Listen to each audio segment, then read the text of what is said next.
Nesta sessão eu vou continuar com alguns dos segredos das orações atendidas. Na verdade, eu vou tratar de uma chave específica que é essencial para a oração efetiva. E embora esta chave seja claramente apresentada por toda a Bíblia, desde o Antigo Testamento até o Novo, eu penso que a maioria dos cristãos não atenta para a sua existência. E eu creio que a falha em usar esta chave sobre a qual eu vou falar é uma das causas principais da ineficácia no corpo de Cristo. Você já deve estar pensando, que chave é esta? E eu posso dizer que quando você ouvi-la, provavelmente você não dirá glória a Deus. Eu quero voltar mais uma vez ao Sermão da Montanha, onde Jesus está dando instruções sobre como orar, e eu quero pegar duas passagens paralelas. A primeira está em Mateus capítulo 6, versos 5 e 6, onde Jesus diz: "E quando orarem, não sejam como os hipócritas", e aí ele descreve como os hipócritas agem. E aí ele diz no versículo 6, "Mas, quando orarem", e aí ele diz o que fazer. Então ele usa a frase "quando orarem" duas vezes.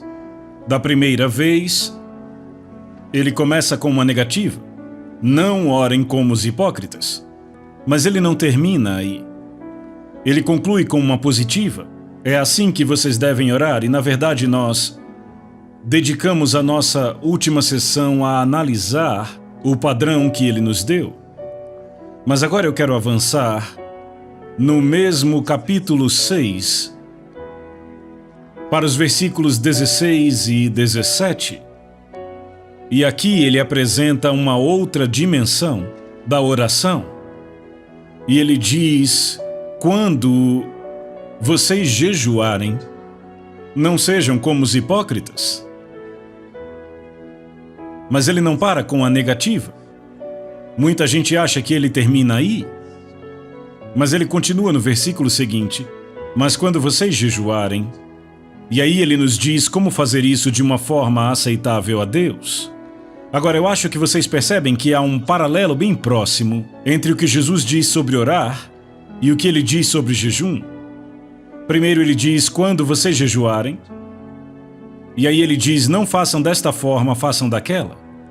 Agora, na minha opinião, a frase "quando vocês orarem" indica que Jesus espera que os discípulos dele atentem bem a isso. Quando vocês orarem, Jesus espera que os seus discípulos orem. Quantos aqui concordariam que essas palavras indicam que Jesus estava considerando que nós, os seus discípulos, oraríamos? Ele não diz "se vocês orarem", ele diz "quando vocês orarem".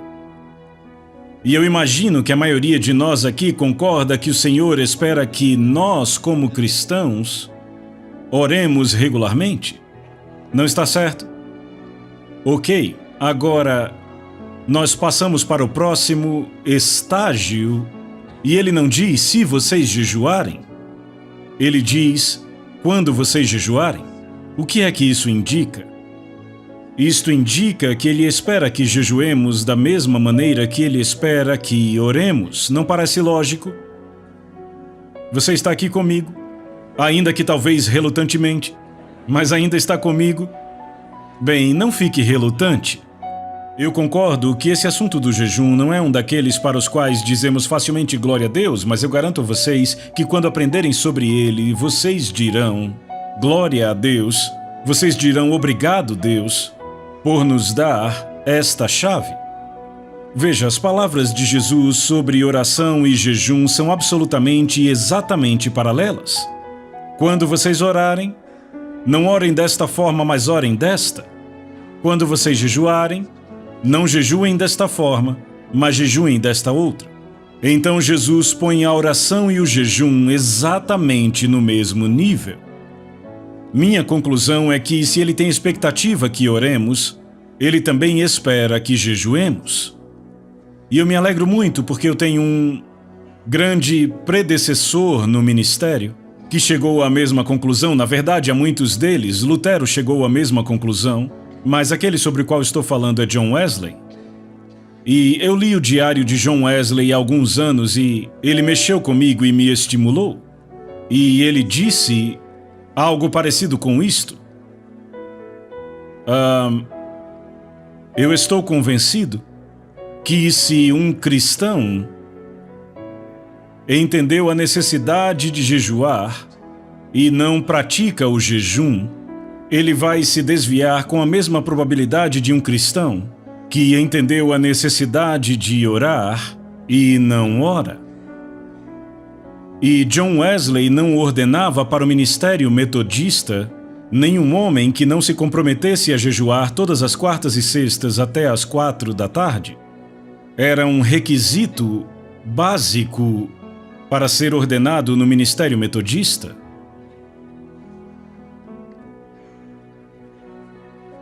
Você pode dizer, bem, qual é o propósito de jejuar? É só para tornar a vida mais difícil para mim? Para me negar o prazer? Minha resposta seria não. Sem dúvida há inúmeros propósitos, mas eu vou tratar apenas de um. Qual seja, é uma forma apontada por Deus para nos humilharmos. E eu vou mostrar isso a vocês de forma muito clara na Bíblia. Veja, a maior e mais específica barreira para obtermos resposta às nossas orações é o orgulho. E qualquer coisa que possa retirar esta barreira do nosso caminho vai facilitar a resposta à nossa oração. Nesses últimos dias, Deus vem pessoalmente falando comigo sobre o terrível perigo do orgulho. E Ruth, a minha esposa, pegou um livrinho que ela tem, mas que, na verdade, não prestávamos muita atenção, de Andrew Murray, que é um dos pregadores da geração passada que continua alimentando o povo de Deus hoje. Quantos aqui já leram algum livro do Andrew Murray? Bastante gente aqui, isso é muito bom. Eu não sei quem conhece o livro, no original o título é A Humildade do Nosso Senhor. Ele vem sendo republicado com um título mais simples, eu acho que ficou só Humildade. E eu o li algumas semanas atrás, e ele realmente falou comigo profundamente sobre a minha própria vida.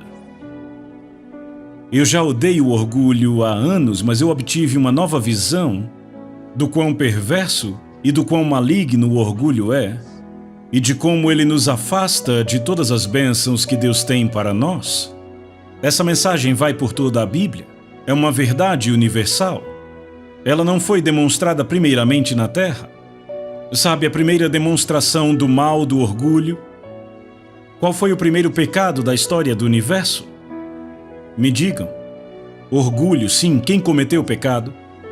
Lúcifer, isso mesmo, um anjo, no céu.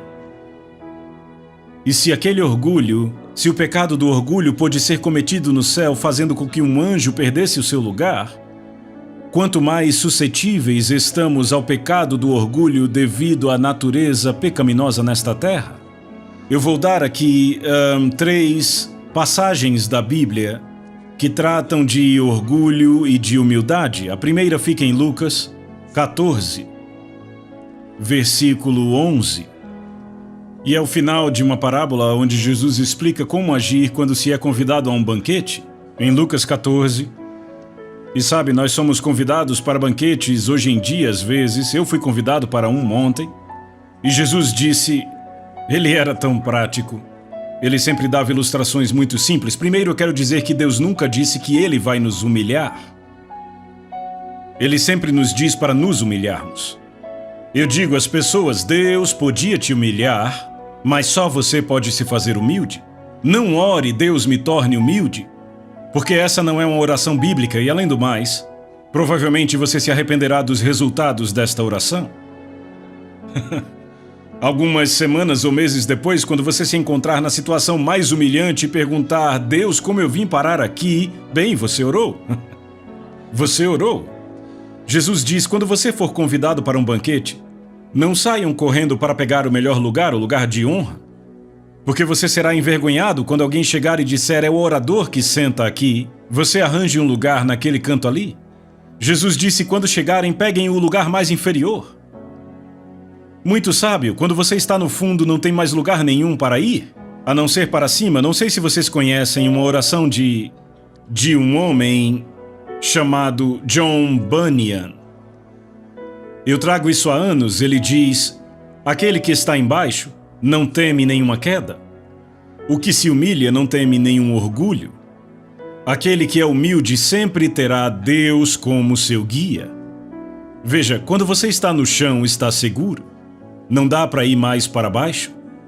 Muito raramente eu ministro em reuniões públicas grandes como esta, sem antes tomar meu lugar de rosto no chão, de joelhos diante do Senhor. E eu digo a vocês, antes desses encontros, Ruth e eu ficamos assim por muito tempo.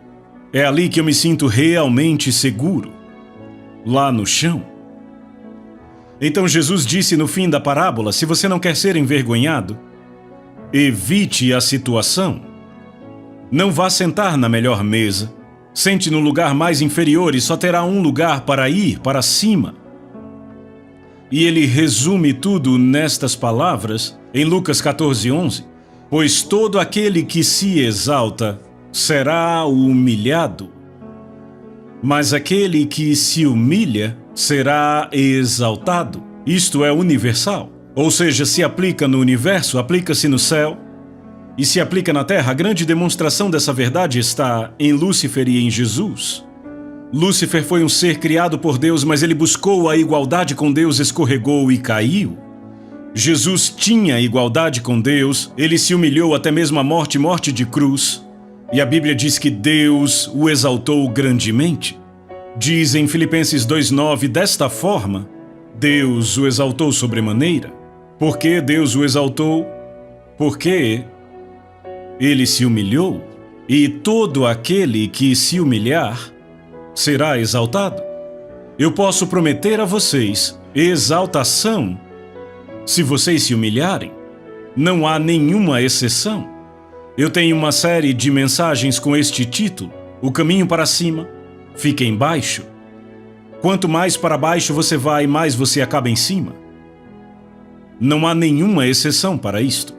Mas eu quero falar sobre a humildade como uma condição essencial para uma oração eficaz. E eu quero pegar algumas declarações para provar isto. Vamos começar em Tiago capítulo 4, versículo 10 e mais duas passagens que leremos. Tiago 4:10. Humilhem-se diante do Senhor e Ele os exaltará. Notem que ele diz humilhem-se, não diz ao Senhor para fazê-lo. É você que faz. Deus é que exalta se você se humilha. E uma passagem muito semelhante em 1 Pedro, capítulo 5, eu e Ruth proclamamos esta antes da mensagem passada. Verso 6, portanto, humilhem-se debaixo da poderosa mão de Deus para que ele em tempo oportuno os exalte. O verso anterior diz: Deus resiste aos soberbos, mas dá graça aos humildes. Então, se você vai até Deus em oração com o seu orgulho, Deus estará te resistindo. E adivinha quem empurra com mais força? Você não pode se aproximar de Deus em orgulho. Lá em Salmos diz que o Senhor conhece os orgulhosos de longe, e Ele os mantém longe. Não há acesso a Deus com orgulho. Então, qualquer coisa que nos permite nos humilharmos é uma bênção que não tem preço, mesmo que não seja muito agradável na hora. E uma das formas bíblicas apontadas para nos humilharmos é jejuando. E eu vou mostrar isso direto da Bíblia. Eu quero começar com uma declaração de Davi, uma declaração muito simples, em Salmo 35, versículo 13, onde ele diz: eu humilhava a minha alma com o jejum. Algumas traduções dizem eu afligia a minha alma, mas no original em hebraico é eu humilhava a minha alma. Por que você precisa humilhar a sua alma? Bem, a sua alma é a parte arrogante em você, é a parte autocentrada, é a parte egoísta. Sua alma tem 3 funções principais: a vontade, o intelecto e as emoções. E ela expressa isso nas seguintes frases: eu quero, eu acho, eu sinto. E Deus diz que o que você quer não é importante, o que você pensa não é importante, o que você sente não é importante. O que é importante é a minha vontade. E se você quer se alinhar à minha vontade, você tem que tratar a sua alma. E uma forma de tratar a sua alma é humilhar a sua alma com o jejum. Eu lembro que há alguns anos eu preguei uma mensagem assim, em Washington, D.C., e lá havia um advogado cristão. Ele entendeu a mensagem e disse: amanhã eu vou fazer isto. Então amanhã vou jejuar. E ele fez, e ele teve um dia miserável. Toda vez que ele passava por um restaurante, sentia o cheiro da comida. Quando passava por uma confeitaria, ele parava, olhava para a vitrine. Foi um dia miserável. Então, ao final do dia, ele deu uma lição ao seu estômago. Ele disse: ei, estômago, você me causou muitos problemas hoje. Você me trouxe vários desconfortos desnecessários. Então, por isso, eu vou te punir. Eu vou jejuar amanhã também. Veja, isto é humilhar a sua alma, é trazê-la à sujeição. Deixa eu dizer isto. O estômago é um maravilhoso servo, mas é um mestre terrível. Quem é o mestre em sua vida? Você ou seu estômago? Boa pergunta. É uma pergunta que todos temos que fazer. Acredite, pessoas no ministério não estão isentas desta pergunta. Eu já lutei batalhas contra meu estômago várias vezes. Mas quando obtive a vitória, eu fui abençoado. Nem sempre imediatamente, nem sempre dramaticamente, mas de um jeito ou de outro, eu recebi a bênção de Deus. E aí, se eu me torno arrogante, a bênção de Deus se afasta. E eu digo: Deus, o que acontece? E Ele gentilmente indica de uma forma ou de outra: você se tornou orgulhoso e autocentrado de novo, quis do seu jeito. Você está deixando sua vontade e sua alma falarem. Ela tem que ser trazida à sujeição à minha vontade, à minha palavra e ao meu jeito. Então vamos ver alguns exemplos, na verdade apenas 2. Vamos ver o dia da expiação. Em Levítico capítulo 16, versos de 29 a 31. Levítico capítulo 16, versículos de 29 a 31. Veja, este é um capítulo bem longo e são as ordenanças para o dia da expiação, que o povo judeu chama de Yom Kippur. E este é o dia mais sagrado do calendário judaico até hoje. E ele descreve a maneira como Deus ordena o sacrifício pelo perdão dos pecados de Israel. E tudo dependia daquele sacrifício, todo o futuro e destino daquela nação dependia do sacrifício. Mas no meio da descrição do sacrifício, Deus também requer uma resposta do seu povo. E a resposta que ele requer é que eles afligiriam suas almas. Esta é a tradução comum. Mas a palavra traduzida como afligir é mais frequentemente encontrada como humilhar. Então Deus requer que o seu povo humilhe suas almas. E esta é uma verdade muito significante. O sacrifício era algo que eles não conseguiam organizar, estava fora da capacidade deles de prover, vinha inteiramente da graça de Deus, mas eles não podiam se beneficiar do sacrifício, a não ser que atendessem às condições de Deus e humilhassem suas almas. E também serve para nós cristãos. O sacrifício de Jesus na cruz é completo, perfeito, não podemos adicionar nada a ele. Não podemos tirar nada dele, mas se queremos nos beneficiarmos dele, temos que atender às condições de Deus, assim como foi com Israel. E esta foi a condição que Deus determinou. Versos 29 em diante de Levítico 16. Isso vos será por estatuto perpétuo. No 7º mês, aos 10 dias do mês, afligireis a vossa alma, e nenhuma obra fareis, nem o natural, nem o estrangeiro que peregrina entre vós, Porque naquele dia o sacerdote fará expiação por vós, para purificar-vos, e sereis purificados de todos os vossos pecados perante o Senhor. É sábado de descanso solene para vós outros, e afligireis a vossa alma. É estatuto perpétuo. Agora, o povo judeu sempre entendeu muito bem, e com bastante precisão, que a frase afligireis a vossa alma significa jejuar. Ficar sem comida, de fato e de verdade. Naquele dia, normalmente ficavam sem comida, nem bebida. A propósito, deixa eu definir jejum para que possamos avançar. Minha definição de jejum é se abster de comida para propósitos espirituais. Frequentemente também de bebidas, mas, falando de forma geral, não é. E se você se abstém de líquido, cabe a você decidir. Mas o que eu quero apontar aqui é que era requerido a Israel humilhar a sua alma para receber o benefício do sacrifício feito em seu favor. E o povo judeu, por cerca de 3.400 anos, sempre soube que humilhar sua alma significava jejuar. Na verdade, esta é uma prática que não foi quebrada na história desde os tempos de Moisés até hoje.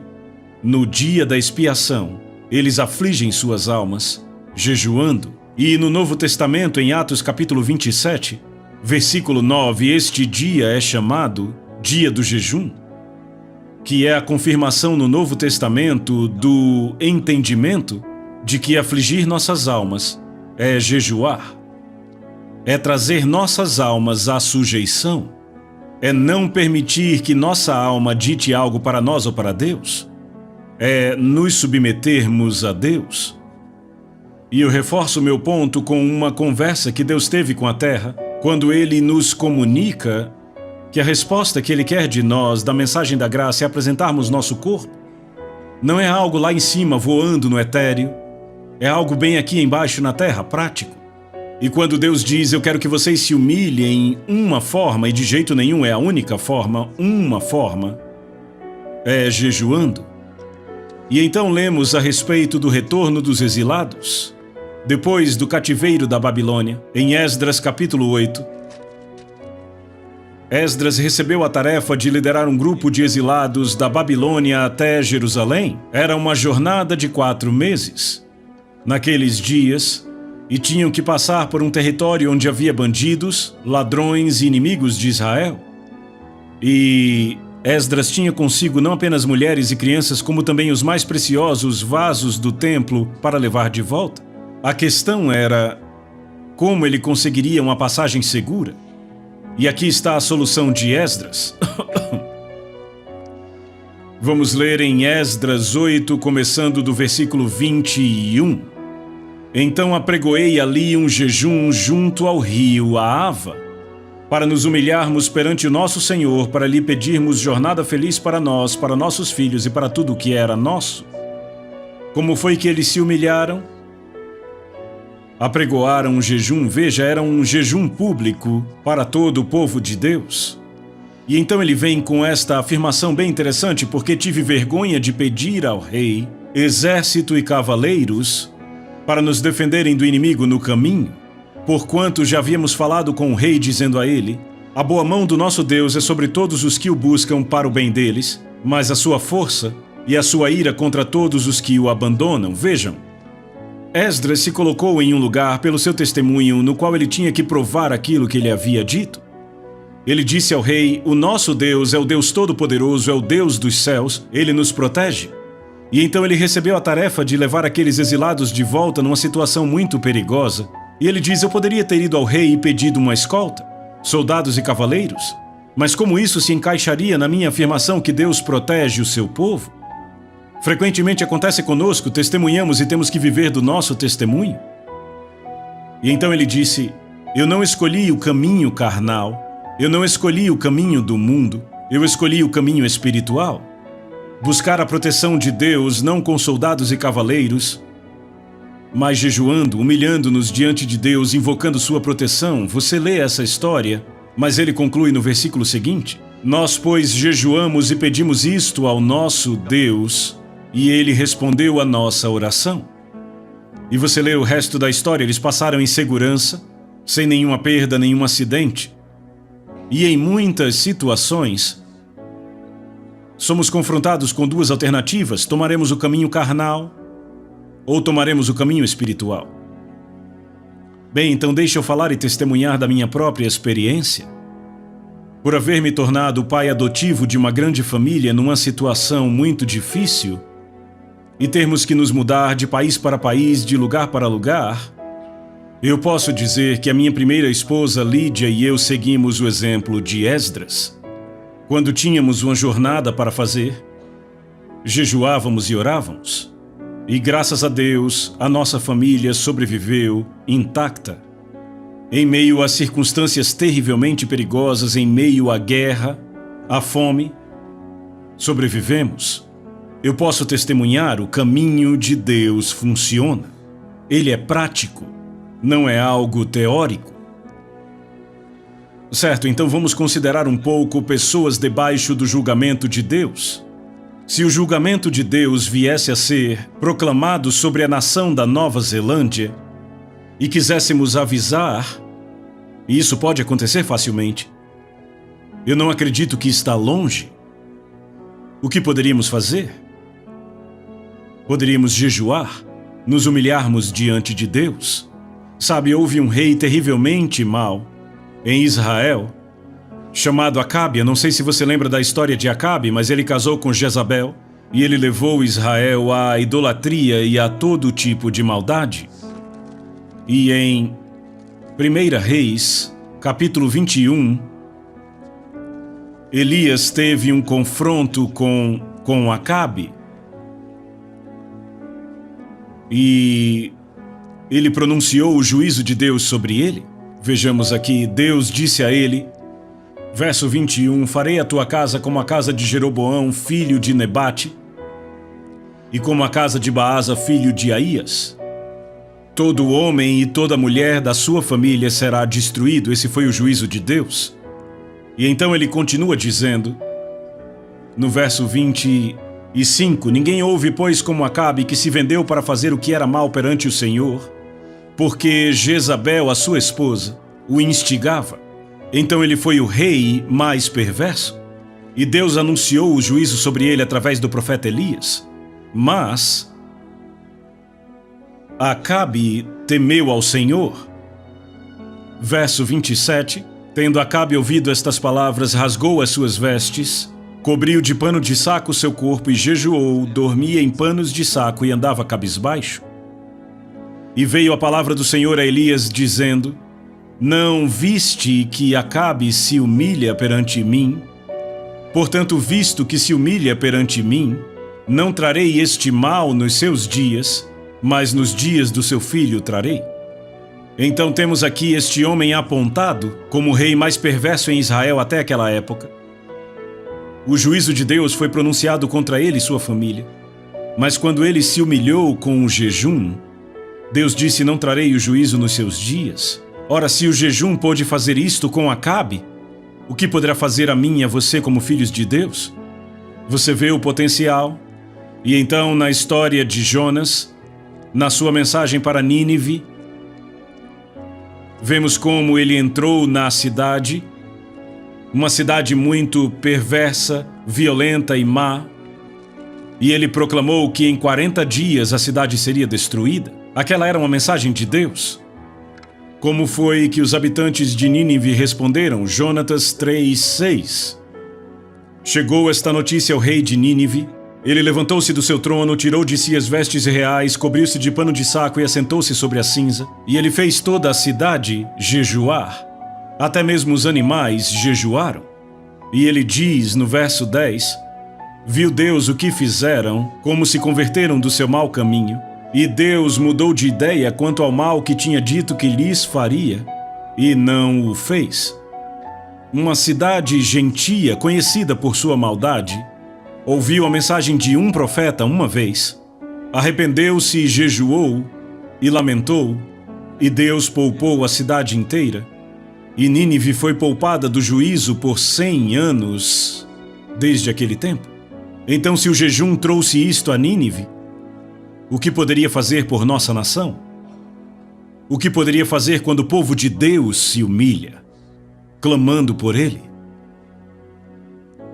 E então, para evitar o desastre, se lermos o livro de Esther, veremos como um homem chamado Amã conseguiu elaborar o seu plano. Era um complô, na qual toda a nação dos judeus, no território do reino da Pérsia, seria destruída. E eu presumo que cada judeu na terra naquela época estava naquele reino porque era constituído de 127 províncias e se estendia da Índia até a Etiópia. E o decreto saiu, mas havia no Palácio Real uma judia, cuja nacionalidade não era conhecida, Esther, e o seu primo Mordecai mandou uma mensagem para ela e disse: não pense que você escapará diferentemente de cada judeu neste palácio, porque quem sabe você não está aí para um tempo como este? E Esther lançou um desafio.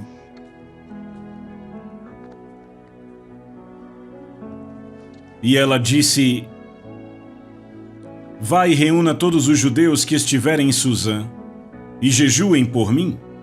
Não comam nem bebam nada por 3 dias durante dia e noite. Eu e as minhas servas também jejuaremos. Depois irei falar com o rei, ainda que seja contra a lei, e se eu tiver de morrer, morrerei. Você lê o resto da história, que quando o edito foi proclamado, a situação inteira foi totalmente invertida e termina com um triunfo para o povo judeu e a preservação da nação judaica. O que foi que mudou a história? Qual foi o ponto de virada? Foi quando o povo de Deus jejuou. Sabe, eu penso que é quase impossível exagerarmos sobre o potencial do jejum para mudar o curso da história. Não é de espantar que Satanás tente manter esta chave fora do alcance do povo de Deus. Ele tem medo disto. Agora, há também muitos exemplos no Novo Testamento sobre jejum e eu quero falar apenas de 2 exemplos.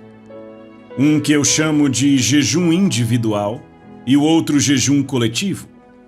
E no ministério de Paulo, em 2 Coríntios, capítulo 6, ele dá uma lista das maneiras como ele aprovou a si mesmo como ministro de Cristo. 2 Coríntios 6, versículos 4 e 5. Pelo contrário, em tudo, recomendamos a nós mesmos como ministros de Deus. E então ele lista várias maneiras que o recomendaram como ministro de Deus. E ele diz assim: na muita paciência, nas aflições, nas privações, nas angústias, nos açoites, nas prisões, nos tumultos, nos trabalhos, nas vigílias, nos jejuns. Então Paulo está dizendo que uma das formas como ele provou que ele era ministro de Deus foi jejuando. E então na mesma carta, capítulo 11, versos 23 e 27, ele traz uma lista similar àquela. Ele diz: são ministros de Cristo, falo como fora de mim eu ainda mais. E então ele dá uma lista completa de maneiras de como ele foi um ministro de Cristo. E no verso 27, ele continua a lista: em trabalhos e fadigas, em vigílias muitas vezes, em fome e sede, em jejuns muitas vezes, em frio e nudez. Então ele diz: jejuei muitas vezes. E note que na fala dele, fome e sede são uma coisa e jejum é outra. Fome e sede é quando você não come porque não tem o que comer ou beber. Jejum é quando você pode comer, mas você nega. Esta foi uma das formas como Paulo provou a si mesmo como sendo ministro de Cristo. E eu acredito que os ministros de Cristo deviam provar a si mesmos desta forma hoje. Eu falei sobre minha própria experiência, mas só mencionei isto. Afinal, não há vantagem nenhuma em pregar sobre isto se você não pratica. Quando eu fui salvo, eu já tinha sido um cristão no nome, mas eu desisti do cristianismo, dei as costas para a igreja. Eu estava procurando por respostas para os meus problemas em outros lugares. Mas quando eu fui salvo e batizado no Espírito Santo, eu nem sequer entendi o que me aconteceu. Eu tive que ler o Novo Testamento para entender o que tinha acontecido comigo. Mas uma coisa, eu acho que no intervalo de um mês, que ficou muito clara para mim, foi que Deus me disse que eu deveria jejuar toda quarta. Eu não havia lido o Diário de Wesley naquela época. Ninguém pregou um sermão para mim, eu não sabia nem onde encontrar sobre jejum na Bíblia. Mas eu simplesmente tinha essa convicção por dentro de que eu deveria jejuar toda quarta. E pelos 4, 5 anos seguintes, até o fim da Segunda Guerra Mundial, toda quarta-feira, eu jejuei. Eu estava no deserto, num caminhão com 10 outros soldados, e fomos jogados ali. Sabe quando você está num deserto e existe uma sombra, você tem que ficar ali, quer você queira ou não? E eu fiquei com aqueles soldados. Sabe, nós estávamos no Egito e os muçulmanos tinham um mês que chamavam de Ramadã, você conhece? Quando eles não comem, pelo menos não comem de manhã, eles comem bastante à noite. Eles compensam à noite o que eles não comem de dia. Os outros soldados diziam que era minha quarta Ramadã, porque não dá para jejuar em segredo quando se está vivendo com as pessoas ao redor o tempo todo, você nunca se livra delas. E eu digo que eu nunca teria feito o progresso que eu fiz se Deus não tivesse me mostrado esta chave. Houve um tempo no Quênia onde realizei um trabalho educacional que eu dizia que eu estava muito ocupado para jejuar. Tinha muita coisa para fazer. Então, por algumas semanas eu não jejuei e o resultado foi desastroso. E daí eu decidi que eu nunca poderia estar ocupado demais para jejuar. Eu estou falando de algo que eu experimentei, vocês entendem? Eu creio apaixonadamente no que eu estou falando. Vamos falar de jejum coletivo no Novo Testamento? Apenas 2 exemplos no livro de Atos. Atos, capítulo 13. Um dos momentos mais significantes na história do livro de Atos. As pessoas chamam isso de o princípio do programa missionário. Na verdade, a palavra missionário não vem do Novo Testamento. A palavra do Novo Testamento é apostólico. E este foi o primeiro envio de apóstolos registrado no livro de Atos. E aconteceu na cidade de Antioquia. Atos 13, versos de 1 a 4 diz assim: havia na igreja de Antioquia profetas e mestres, Barnabé, Simeão, Lúcio, Manaém e Saulo, que mais tarde tornou-se Paulo. Então havia 5 homens que eram reconhecidos como profetas e mestres. O versículo seguinte diz: e servindo eles ao Senhor e jejuando. Como eles ministravam ao Senhor? Jejuando. Apenas deixando de lado qualquer outra atividade, ficando na presença de Deus, esperando que Ele falasse. A Nova Versão Internacional diz: enquanto adoravam ao Senhor e jejuavam. Este é um dos pontos mais cruciais na história da igreja. Como isto aconteceu? Será que eles sentaram para pensar num plano? Ou trabalharam num sistema? Não. Eles deixaram de lado todos os seus esforços e esperaram Deus falar. E a forma como se consagraram foi deixando de lado a comida. Quem sabe por quanto tempo, talvez 1 dia, 2 dias, eu não acredito que foi tão longo. Mas eles simplesmente tiraram um tempo desligados de qualquer ocupação e distração, a fim de ouvir de Deus. E Deus falou. Diz: e servindo eles ao Senhor e jejuando, disse o Espírito Santo: separai-me agora Barnabé e Saulo para a obra que os tenho chamado. Então ouviram de Deus a estratégia dele. Sabe qual o maior problema da igreja de hoje? É que raramente a igreja segue a estratégia de Deus. Raramente. Temos nossos próprios planos, nossos programas, nossos sistemas, e a maioria deles não foi Deus quem iniciou. E Deus só se compromete a concluir aquilo que Ele iniciou. Paulo diz em Filipenses 1,6: estou plenamente certo de que aquele que começou a boa obra em vós há de completá-la. Jesus diz: eu sou o Alfa e o Ômega, o princípio e o fim. O que Ele começa, Ele vai concluir. Mas o que Ele não começa não tem compromisso de concluir.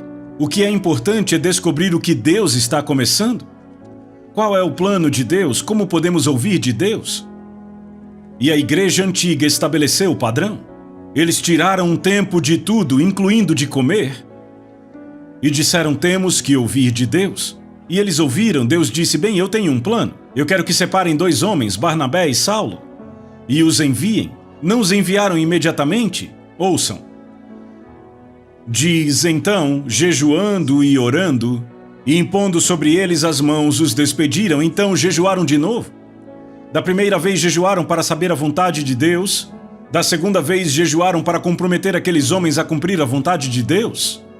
E o versículo seguinte diz: enviados, pois, pelo Espírito Santo. E a palavra enviados aí vem de uma bela palavra grega que significa enviados e acompanhados. O Espírito Santo não disse apenas vão, disse vão e eu vou com vocês. E este foi o princípio do ministério apostólico. Naquela época foram chamados de profetas e mestres. Mas no capítulo seguinte de Atos, capítulo 14, verso 14, diz: quando os apóstolos, Barnabé e Paulo, quando eles se tornaram apóstolos? Quando foram enviados pela igreja. Veja, o apóstolo é aquele enviado. Isso é tremendamente importante porque isto indica uma forma bíblica de como podemos instituir o ministério apostólico. Quantos de nós acreditam em profetas e mestres? Você acredita que há profetas e mestres na igreja hoje? Eu certamente acredito que existem. Se profetas e mestres esperaram por Deus jejuando e buscando, isto abre um padrão, uma forma bíblica de Deus enviar apóstolos. Quantos acreditam que pode haver apóstolos na igreja hoje? É uma boa coisa, porque são postos na igreja para aperfeiçoá-la. Se tivessem sido banidos, a igreja nunca estaria completa. Então, o momento mais decisivo daquele período foi o envio daqueles apóstolos. No que isto resultou? Digam em uma palavra: não ouvi na igreja. Agora, eles ganharam muitas pessoas para o Senhor nas cidades que visitaram, e então tiveram que estabelecer igrejas. Primeiramente tinham grupos de discípulos, e depois tiveram que construir igrejas. Qual foi o ponto de transição de um grupo de discípulos para a igreja? Quais pessoas tiveram que ser levantadas? Me digam. Presbíteros, isso mesmo. Foi aí que os discípulos se tornaram uma igreja, quando surgiram os presbíteros para governar. Então fizeram isso. Lemos em Atos 14, verso 21. E tendo anunciado o evangelho naquela cidade e feito muitos discípulos, voltaram para Listra, Icônio e Antioquia, cidades onde já haviam pregado, fortalecendo a alma dos discípulos, exortando-os a permanecer firmes na fé e mostrando que através de muitas tribulações nos importa entrar no reino de Deus. Então, tendo levantado presbíteros em todas as igrejas e orado com jejum, os recomendaram ao Senhor. Como levantaram presbíteros? Como entraram na mente do Senhor para saber quem seriam? Tem versões que trazem a palavra eleição. Sim, mas foi uma eleição de Deus. Como entenderam a mente de Deus? Qual foi a chave? Não ouvi vocês? Jejum, obrigado. Vocês veem 2 nomeações decisivas na obra da igreja: apóstolos e presbíteros. E na igreja antiga, ambas as nomeações foram alcançadas através da oração e do jejum. Por que esperaríamos fazer de alguma forma diferente em nossa época? Será que podemos melhorar este método? Deus nunca nos pediu para melhorar nada, apenas nos pediu para seguir. Entendem? Aqui está uma chave. E eu estou pondo ela em suas mãos. O que farão com ela? O que os cristãos desta nação vão fazer com esta chave? O que os cristãos da Austrália farão com esta chave? O que os cristãos da Inglaterra farão com esta chave, África do Sul e todas as outras nações onde esta mensagem chegar? Você acha que Deus mudou? Será que encontramos uma maneira melhor? Certo, então agora eu quero apontar duas conclusões. A primeira está na conhecida passagem em 2 Crônicas 7,14. Eu a chamo de esperança para uma nação. Esperança para uma nação. Quantos sabem o que 2 Crônicas 7,4 diz? Muitos, graças a Deus.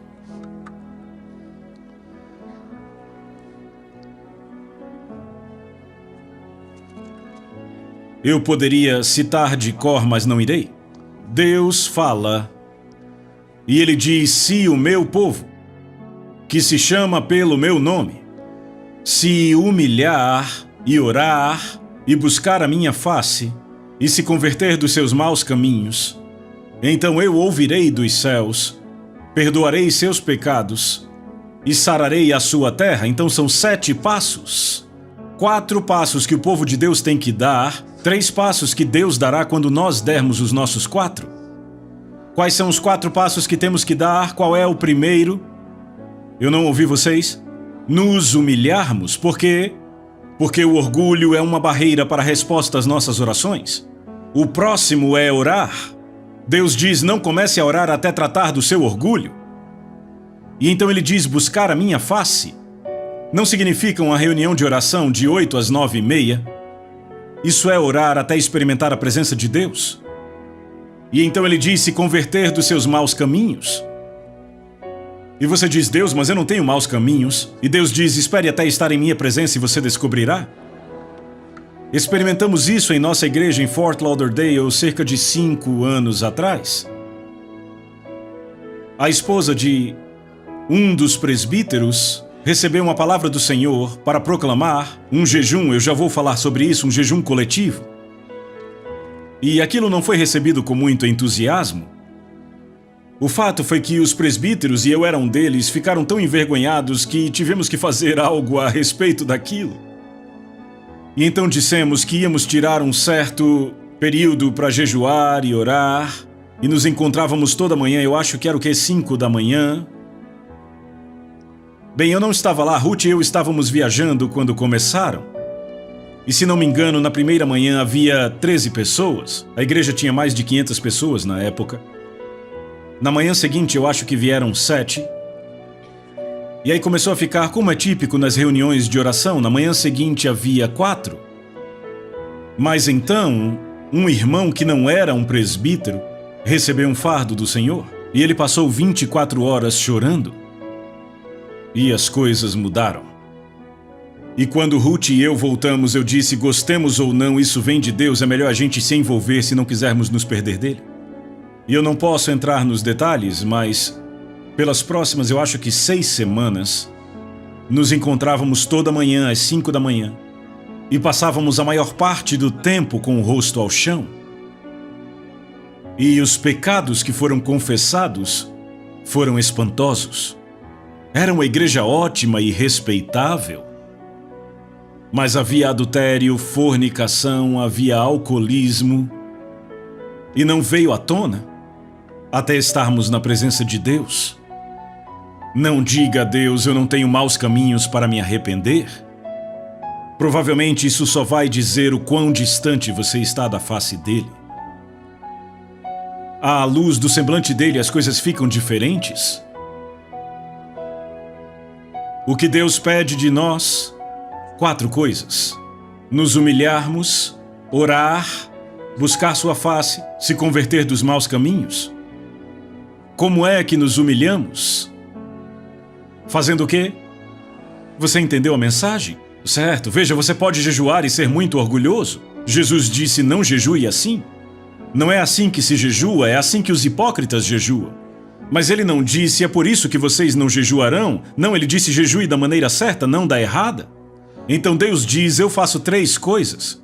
Se você faz as 4, eu faço as 3. Eu ouvirei, eu perdoarei os pecados e eu sararei a sua terra. Quantos aqui gostariam de ver a sua terra sarada? Será que Deus já te mostrou um caminho? Será que há um remédio bíblico?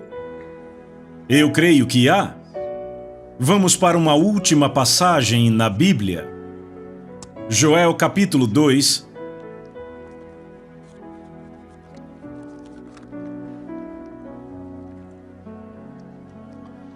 Esta é a passagem de onde as pessoas tiraram a expressão o jejum de Joel. Joel 2,15. Tocai a trombeta em Sião, promulgai um santo jejum, proclamai a assembleia solene, congregai o povo, santificai a congregação, ajuntai os anciãos, os filhinhos e os que mamam. É interessante, naquela época tínhamos crianças de colo e crianças maiores nos encontros. Quase toda manhã lá estavam elas e elas pareciam incomodadas e desapontadas quando seus pais não as acordavam para a oração. Sabe, era um exemplo vivo disso. Vamos continuar. Saia o noivo da sua recâmara e a noiva do seu aposento. Chorem os sacerdotes, ministros do Senhor, entre o pórtico e o altar, e orem. Que digam, poupa o teu povo, ó Senhor, e não entregues a tua herança ao opróbio, para que as nações façam escárnio dele, porque hão de dizer entre os povos onde está o seu Deus. Note que, acompanhando, percebemos que ele menciona 3 categorias: os sacerdotes, os ministros e os anciãos. E aqui está a responsabilidade da liderança na igreja, de dar o exemplo, de tomar a dianteira. Sabe quem são os líderes? As pessoas que vão na frente. Às vezes os ministros estão liderando de trás. Isto não é liderança. Jesus, no jardim do Getsêmani, levou seus discípulos consigo e então tomou 3. E eles pararam e diz que ele foi um pouco mais adiante. Isto é liderança? É ir um pouco mais adiante? Uma vez ouvi um pastor dizer, eu tenho que correr para alcançar o meu povo. Isso não é liderança. Aqui está a responsabilidade da liderança. Agora, ouçam a última declaração, onde no mesmo capítulo, versículo 28, e acontecerá depois que derramarei o meu espírito sobre toda a carne. Vossos filhos e vossas filhas profetizarão, vossos velhos sonharão e vossos jovens terão visões. Ele diz depois do quê? Depois do quê? Depois que o povo de Deus atendeu às condições dele. Agora eu sei que Pedro, citando isso no dia de Pentecostes, disse, acontecerá aqui nos últimos dias. Mas aquele não era um cumprimento total, era um cumprimento antecipado, e é muito significante porque, naquela passagem em Atos 2, Pedro cita o Senhor dizendo, derramarei do meu espírito. Algo do meu espírito, e aquilo começou no dia de Pentecostes. Mas nesta passagem Deus diz, eu derramarei o meu espírito, não do meu espírito, mas eu liberarei o meu espírito na terra. Sobre toda a carne. Irmãos e irmãs, ainda não vimos isto, vimos apenas um pouco salpicado. Há mais de 1 bilhão de muçulmanos na Terra que nunca foram tocados pelo Espírito de Deus. Como os alcançaremos? O que libertará o Espírito de Deus? Eu digo a vocês, se vocês já lidaram com o Islã, é uma fortaleza impenetrável para uma aproximação natural. Você tem que ir pelos meios espirituais. Qual é o programa de Deus? Convoquem um jejum, santifiquem a assembleia, que os anciãos, os sacerdotes e os ministros mostrem o exemplo. E Deus diz, no meu tempo, quando atenderem minhas condições, eu vou derramar o meu espírito sobre toda a carne. Eu creio que esta é a solução, e eu não acredito que haja outra. E eu creio que Deus nos mostrou na Bíblia o caminho. Vamos curvar as nossas cabeças diante do Senhor. Peça a Deus. Eu quero que você pergunte a Deus. Eu quero que você pergunte a Deus se tudo isso que foi dito vem da parte dele. Ruth e eu estivemos recentemente com Dave e Del Garrett no Havaí, são amigos próximos nossos. E Dave graciosamente orou por estes encontros que estamos tendo aqui. E eles disseram que perceberam que Deus estava para falar alto na Nova Zelândia. Eu creio que esta é a mensagem de Deus para a Nova Zelândia e para o mundo. Vamos derramar os nossos corações por um momento diante do Senhor.